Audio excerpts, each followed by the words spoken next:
क्या सीएम योगी आदित्यनाथ धुरंधरों के धुरंधर है? दोस्तों, अखिलेश यादव ने लखनऊ में प्रेस कॉन्फ्रेंस करते हुए कई तीखे सवाल खड़े किए, लेकिन क्या ये सवाल सिर्फ राजनीति है या वाकई जनता की आवाज?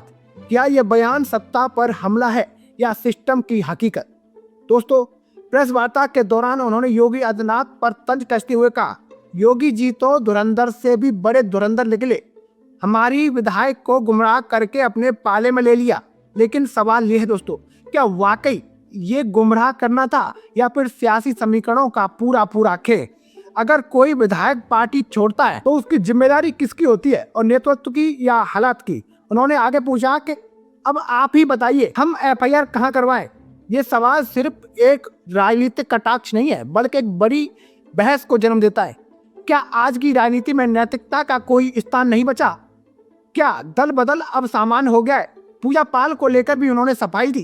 उन्होंने कहा कि वो महिला थी, इसलिए हमने उन्हें पार्टी से नहीं निकाला, लेकिन आखिरकार मजबूरी में निकालना पड़ा। अब सवाल उठता है दोस्तों, क्या राजनीति में संवेदनशीलता और अनुशासन साथ साथ चल सकते हैं? और अगर कोई नेता पार्टी लाइन से हटकर बयान देता है तो क्या उसे तुरंत बाहर का रास्ता दिखाना ही एकमात्र विकल्प है?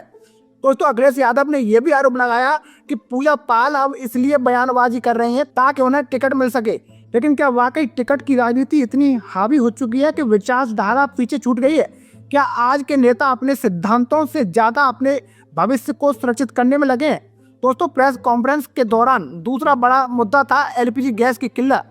उन्होंने सरकार पर तंज कसते हुए कहा, बीजेपी सरकार हमें सिर्फ लाइन में लगाना चाहती है। सवाल उठता है, क्या आम आदमी आज भी बुनियादी सुविधाओं के लिए संघर्ष कर रहा है?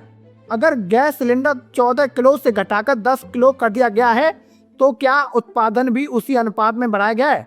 उन्होंने कटाक्ष करते हुए कहा कि एलपीजी अब लापता गैस हो गई है। ये बयान सिर्फ दोस्तों व्यंग नहीं, बल्कि एक गंभीर संकेत भी है।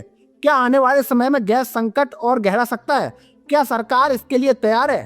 अखिलेश यादव ने यहाँ तक कहा कि हमने तो पहले ही कह दिया था कि लकड़ी, कंडे और कोयला इकट्ठा कर लो। हमने खुद 2 मिट्टी के चूल्हे मंगवा लिए। अब सवाल ये है, क्या देश डिजिटल इंडिया से फिर चूल्हा युग की ओर बढ़ रहा है? क्या यह बयान अतिशयोक्ति है या आने वाले संकट की चेतावनी? दोस्तों, हालांकि उन्होंने ये भी स्पष्ट किया कि मैं नाली वाली गैस की बात नहीं कर रहा हूँ, ये तल सीधे सरकार की पिछली योजनाओं पर था। लेकिन क्या योजनाओं का जमीनी असर वाकई उतना ही कमजोर है जितना विपक्ष बता रहा है? दोस्तों, इसके बाद उन्होंने यूपी सरकार के एमओयू पर बड़ा सवाल खड़ा किया। उन्होंने कहा कि जितने भी एमओयू हुए हैं सब गलत हैं और उनकी जांच होनी जरूरी है और उनकी जांच भी होनी चाहिए। अब जहां सबसे बड़ा दोस्तों सवाल यह है, क्या निवेश के नाम पर सिर्फ आंकड़ों का खेल हो रहा है?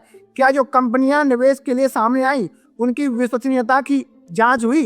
उन्होंने खास तौर पर एक एआई कंपनी का जिक्र करते हुए कहा कि जिसकी कथित हैसियत मात्र 43 लाख रुपए थी, लेकिन उसके साथ 25,000 करोड़ रुपए के निवेश का करार किया गया। क्या यह संभव है? अगर हाँ तो कैसे, और अगर नहीं तो जिम्मेदार कौन है? अखिलेश यादव ने बीजेपी पर निशाना साधते हुए कहा कि पहले यूपी से बीजेपी का सफाया करो, क्योंकि यूपी ने ही उन्हें केंद्र तक पहुंचाया है। लेकिन क्या यह इतना आसान है?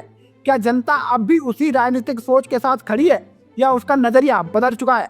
उन्होंने दोस्तों ये भी आरोप लगाया कि बीजेपी नेताओं ने पूज्य शंकराचार्य का अपमान किया है। ये बयान धार्मिक और राजनीतिक दोनों स्तरों पर बड़ा सवाल खड़ा करता है। क्या धर्म अब राजनीति का स्थायी हथियार बन चुका है? अंत में दोस्तों, उन्होंने एक बड़ा ऐलान भी किया।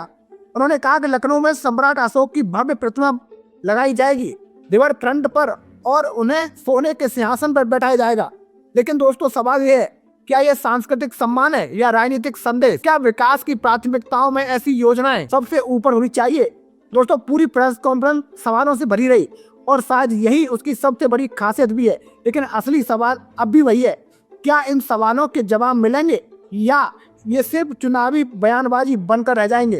तो दोस्तों, मैं था आपके साथ मुकेश उपाध्याय। अगर आपको हमारी जानकारी अच्छी लगी हो तो कमेंट बॉक्स में जरूर बताइएगा। जय हिंद, जय भारत।